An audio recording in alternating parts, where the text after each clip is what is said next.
ବର୍ତ୍ତ ଯୋଉ ଗଣ୍ଠି ପଡିବ ବହି ପଢିଲା ବେଳେ ଯୋଉ 10ଟା ନାମ ଧରି ଗୋଟେ ଗୋଟେ ପଢିବୁ ଗୋଟେ ଗୋଟେ କାନ୍ଦ। ଫ୍ରେଣ୍ଡ ଜୟ ଜଗନ୍ନାଥ ମିଷ୍ଟର ଦୀପକ ବ୍ଲଗକୁ ସ୍ୱାଗତ। ଶୁଭ ସକାଳ। ବର୍ତ୍ତମାନ ସମୟ 7ଟା ସକାଳୁ ସକାଳୁ। ବର୍ତ୍ତମାନ ଶୀତ ଲାଗୁଛି ପ୍ରବଳ, ତଥାପି ମୁଁ ଉଠି ସାରିଛି। କାହିଁକିନା ଆଜି ହେଉଛି ପବିତ୍ର ସୁଦଶା ବ୍ରତ ଗୁରୁବାର।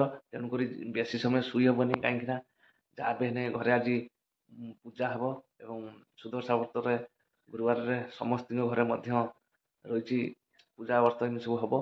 ଯାହା ହଉ ବର୍ତ୍ତମାନ ମୁଁ ଉଠି ସାରିଛି। ଆଉ ଯେଉଁମାନେ ନୂଆ କରି ଆମ ବ୍ଲଗ ମାଧ୍ୟମରେ ଭିଡ଼ିଓଟି ଦେଖୁଛନ୍ତି, ଖାସ୍ କରି ସବସ୍କ୍ରାଇବ୍ କରିଦିଅନ୍ତୁ। ଆସନ୍ତୁ ଆଜିର ବ୍ଲଗଟି ଷ୍ଟାର୍ଟ କରିବା। ଦେଖନ୍ତୁ ଘର ଦୁଆରେ ସବୁ ଆମର ଚିତା ପଡ଼ିଛି କିଭଳି ଭାବରେ। ଆମର ଏଇ ବାଟେ ସବୁ ଚିତା ଯାଇ ପଡ଼ିଛି ଠାକୁର ଘରକୁ। ଦେଖନ୍ତୁ ଏପଟରେ ମଧ୍ୟ ଠାକୁର ଘରକୁ। ଏଠି ଆମର କଳସକୁ ମଧ୍ୟ ଭୋଗ ଦିଆଯାଇଛି। ଦେଖନ୍ତୁ ଏଇ ବାଟେ ଆମର ଚିତା ପଡ଼ି ପଡ଼ିକା ଯାଇଛି ଠାକୁର ଘରକୁ। ଆସନ୍ତୁ ଯିବା ବର୍ତ୍ତମାନ ଠାକୁର ଘରେ ଦେଖିବା କିଭଳି ଭାବରେ ଚିତା ପଡ଼ିଛି। ଦେଖନ୍ତୁ ଇଏ ସବୁ ଆମର ଚିତା ପଡ଼ି ପଡ଼ିକା ଆସିଛି ଠାକୁର ଘରେ। ଆପଣ ଦେଖନ୍ତୁ ଚିତା ମଧ୍ୟ ପଡ଼ିଛି ଏବଂ ବର୍ତ୍ତମାନ ପ୍ରସ୍ତୁତି ଚାଲିଲାଣି। ପୂଜା ହେବ, ପୂଜା ହେଇନି, ପ୍ରସ୍ତୁତି ଚାଲିଛି। ତେଣୁକରି ବର୍ତ୍ତମାନ ଆମେ ଯିବା ଛାତ ଉପରକୁ।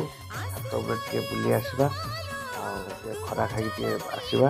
ଯିବା ଛାତ ଉପରକୁ, ସେଠି ଦେଖିବା ଆମର ଯେଉଁ କଳମ ଧଣିଆ ପତ୍ର ତାକୁ ଦେଖିଦେଇକି ଆସିକି ପୁଣି ପୂଜା ହେଲେ ଦେଖିକି ଆସିବା। ଆଉ ଯିବା ଛାତ ଉପରକୁ। ଆସନ୍ତୁ ଦେଖିବା ବର୍ତ୍ତମାନ ଯେଉଁ ଆମର ପଡ଼ିଥିଲା କଳମ ଶାଗ। ଦେଖନ୍ତୁ ଇଏ ହେଉଛି କଳମ ଶାଗ ଆମର ପଡ଼ିଥିଲା, ଉଠି ସାରିଛି। ଦେଖନ୍ତୁ ଅଳ୍ପ କିଛି ମାଡ଼ ଖାଇଗଲା, କିନ୍ତୁ ଆଉ ପ୍ରାୟତଃ ଉଠିଛି। ଏ କଳମ ଶାଗ ପଡ଼ିଥିଲା, ଦେଖନ୍ତୁ ଏଇ ଦୁଇଟା ଜାଗାରେ କିଭଳି ଭାବରେ ଦେଖନ୍ତୁ ହେଇଛି। କଳମ ଶାଗ ଯେଉଁ ସକାଳେ ପଖାଳ ସହିତ ଶାଗ ଖଡ଼ିକି ଯେଉଁ ଖାଇବା କେତେ ଟେଷ୍ଟ, ସେଇଥିପାଇଁ ମୁଁ ସ୍ପେଶିଆଲି କଳମ ଶାଗର ମଞ୍ଜି ଆଣିକି ପକେଇଥିଲି। ଦେଖନ୍ତୁ ଆଉ ଇଏ ମଧ୍ୟ ସେ କଳମ ଶାଗ। ଏଇଟା ହେଉଛି ଆମର ହେଉଛି ଧଣିଆ ମଞ୍ଜି। ଦେଖନ୍ତୁ ଧଣିଆ ପଡ଼ିଥିଲା ଏବଂ ଧଣିଆ ଦେଖନ୍ତୁ ପୁରା ସାଇଜ କିଭଳି ଭାବରେ ହେଇଛି। ସବୁ ପାଖାପାଖି ଧଣିଆ ଉଠିଯାଇଛି। ୟାଦେହରେ ମଧ୍ୟ କିଛି ଅଳ୍ପ ପକେଇଥିଲି। ଆଉ ଧଣିଆ କିଭଳି ଭାବରେ ଦେଖନ୍ତୁ ସାଇଜ ହେଇଛି। ଆଉ ଇଏ ତ ଆମର କଳମ ଶାଗ, ଆଉ ସେପଟକୁ ଆମର ଆଲେବେରା ଲଗାଯାଇଛି। ଆଉ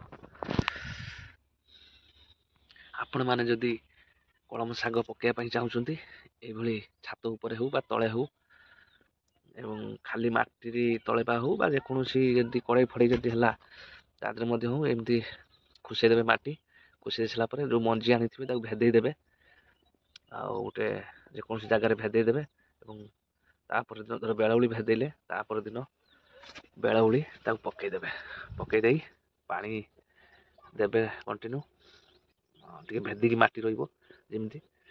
ଦେଲା ପରେ ତାପରେ ଗଛ ଉଠି ପଡ଼ିବ। ଆଉ ଇଏ ହେଉଛି କଳମ ମଞ୍ଜି ପକେଇକି ଗଛ କରିବାର ତରିକା। ଦେଖନ୍ତୁ ଆମର ବର୍ତ୍ତମାନ ପୂଜା ପାଠ ଆରମ୍ଭ ହୋଇଯିବ ଏବଂ ଭୋଗ ଦିଆଯିବ, ଆଳତି କରାଯିବ। ଆଉ ବର୍ତ୍ତମାନ କାର୍ଯ୍ୟ ଆମର ଚାଲୁ ରହିବ। ସମସ୍ତଙ୍କର ମଧ୍ୟ ଆଜି ସ୍ତ୍ରୀ ଲୋକମାନଙ୍କର ମୁଖ୍ୟ ପର୍ବ ସୁଦଶା ବ୍ରତ। ତେଣୁକରି ସମସ୍ତଙ୍କ ଘରେ ହୁଏ, ଆମ ଘରେ ବି ସେ ପ୍ରକ୍ରିୟାରେ ହେଉଛି। ଏହି ପୂଜାରେ ମୁଖ୍ୟ ଥାଏ ଯେ କି ଯେଉଁ ସୁଦଶା ବ୍ରତରେ ବ୍ରତ, ସେଇ ଯେଉଁ ବ୍ରତରେ ଯେଉଁ 10ଟା ଗଣ୍ଠି ପଡ଼େ, ସେଇ ଗଣ୍ଠି ପୂଜା ହେଇକି ତାକୁ ସ୍ତ୍ରୀ ଲୋକମାନେ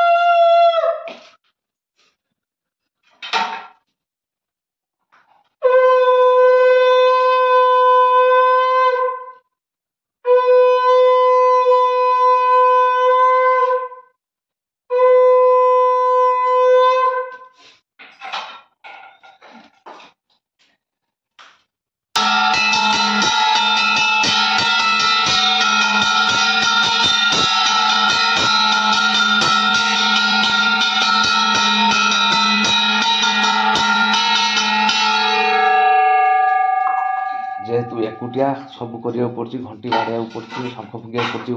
ଯାହାର 2-3 ଜଣ ଥିବେ କିଛି ଟେନସନ୍ ନାହିଁ, ସିଏ ତାଙ୍କର ଜଣେ ଘଣ୍ଟି ବାଡ଼େଇବ, ଜଣେ ଶଙ୍ଖ ଫୁଙ୍କିବ, ଆଉ ଜଣେ ପୂଜା କରିବ।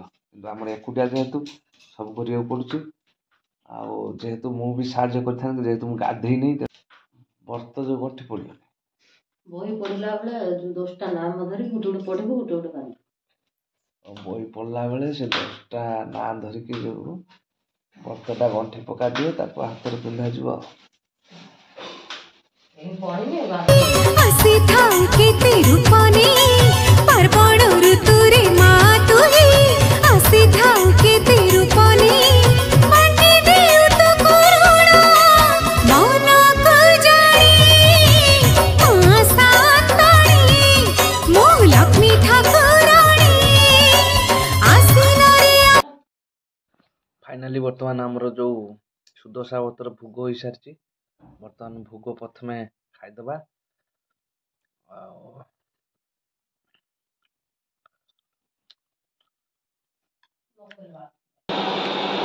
ଫାଇନାଲି ଆଜି ଯେହେତୁ ଗୁରୁବାର, ବର୍ତ୍ତମାନ ସକାଳ 10ଟା ଏବଂ ଆଜି ତ ଆମିଷ ନାହିଁ, ଆଜି ନିରାମିଷ। ଆଉ ନିରାମିଷରେ ପଖାଳ ସହିତ କ'ଣ ହେଇଛି ଆସନ୍ତୁ ଦେଖିବା। ଦେଖନ୍ତୁ ଆଇଟମ ଆମର ହେଉଛି ବାଇଗଣ ଭଜା, ଫାଳି ଫାଳି ହେଇକି ଭଜା ହେଇଛି, ଏବଂ ଆମର ହେଉଛି ସିମ ଆଳୁ ଭଜା ହେଇଛି। ତା ସହିତ ପଖାଳ ଭାତ। ଆଉ ପଖାଳ ଭାତଟା ହେଉଛି ମୋର ଫେଭରାଇଟ୍ ଭାତ, ଯେତେ ଶୀତ ହଉ ଯେତେ ଇଏ ହଉ, କିନ୍ତୁ ପଖାଳ ଭାତ ମୋର ହିଁ ଆଗେ। ଏବଂ ତା ସହିତ ଯେକୌଣସି ଭଜା ହେଲେ ବି ମୋର ଅତି ପ୍ରିୟ ହେଉଛି ଭଜା।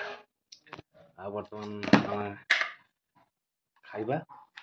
ଆଉ ବର୍ତ୍ତମାନ ଲୁଣ ପକେଇଦବା, ପକେଇ ଦେଇକି ବର୍ତ୍ତମାନ ଖାଇବା। ଫାଇନାଲି ବର୍ତ୍ତମାନ ମୁଁ ଆସି ପହଞ୍ଚୁ ଆମର ଦେଖନ୍ତୁ ପୁରୁଅ, ଆଜି ଯେହେତୁ ସୁଦଶା ବ୍ରତ ଗୁରୁବାର, ତେଣୁକରି ପିଠା କରାଯିବ। ପୁରୁଅ ଏବଂ କିଭଳି ଭାବରେ ହେଇଛି ଦେଖନ୍ତୁ। ଖାସ୍ କରି ଇଏ ହେଉଛି ଚିନିରେ ହେଇଛି ବୋଲିକି ଦେଖନ୍ତୁ ଧଳା ଦେଖାଯାଉଛି। ଯଦି ଗୁଡ଼ର ହୋଇଥାନ୍ତା ତାହେଲେ ଏଇଟା କଳା ଦେଖାଯାଇଥାନ୍ତା। ଦେଖନ୍ତୁ ପୁରୁଅ ଅଲରେଡ଼ି ହେଇଛି, ତା ଆଗରୁ ଆମର ଆଣ ବି ପ୍ରସ୍ତୁତ ହୋଇସାରିଥିଲା।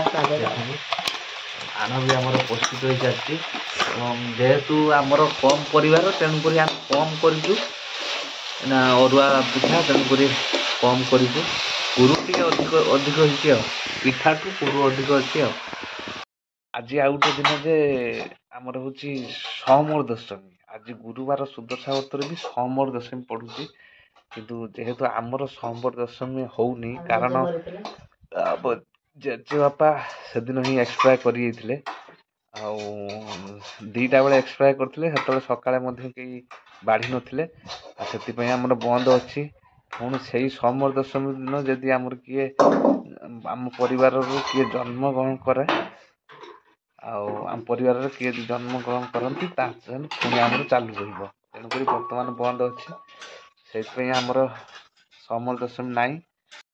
ଫାଇନାଲି ଆମର ଏବେ ପିଠା ତିଆରି ଚାଲିଲା, ଏବଂ ପିଠା ଇଏ ହେଉଛି ପୁରୁଅ। ଦେଖନ୍ତୁ ଗୋଟେ ବଡ଼ ନଡ଼ିଆ ରହିଯାଇଛି ନା କ'ଣ, ବଡ଼ ଖଣ୍ଡ ରହିଯାଇଛି ନା। ପୁରୁଅଟା ଦେଖନ୍ତୁ କିଭଳି ଭାବରେ ଆସିଛି ଫ୍ଲେଭରଟା।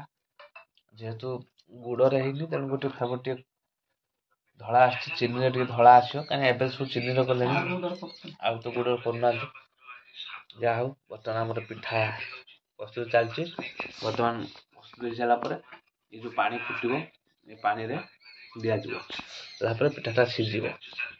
ଆଉ ଇଏ ହେଉଛି ମଫା ପିଠା ହୁଏ ଯେ। ଆଚ୍ଛା, ମେଣ୍ଟା ପିଠା ହୁଏ। ମଫା ପିଠା ବି କରିଥିଲେ ହେଇଥାନ୍ତା। ହେ ବମ୍ଫା ପିଠା କ'ଣ, ଆଗରୁ ଯେଉଁ ଏଇ ପିଠା ତ ହୁଏ, ଆଉ ଏଇ ପିଠା ହୁଏ, ଏଇ ପିଠା ସବୁ ହେଉଛି। ଆଉ ଫାଇନାଲି ଦେଖନ୍ତୁ ଆମର ସବୁ ସରିଗଲା, କିନ୍ତୁ ଦେଖନ୍ତୁ କେତେ ବଳିଛି। ଦେଖନ୍ତୁ ଆମର କୁରୁଅ, ଆଉ ଏପଟରେ ପିଠା ଆମର ଦେଖନ୍ତୁ ଏତିକି ହେଇଛି। ଆଉ ସେପଟରେ ପାଣି ତାତିଲାଣି, ବର୍ତ୍ତମାନ ପାଣିରେ ପକାଯିବ। ଏଇଟା ପକା, ବର୍ତ୍ତମାନ ପାଣିର ପିଠା ପକାଗଲା। ଦେଖନ୍ତୁ ଆଉ ପକା ହେଇକି ମାନେ ଘୋଡ଼ା ହେଇଯିବ, ନଚେତ କୁଟା ପଡ଼େ ଆଗରୁ ସବୁ, ଏବେ କୁଟା ଦିଆଯିବ।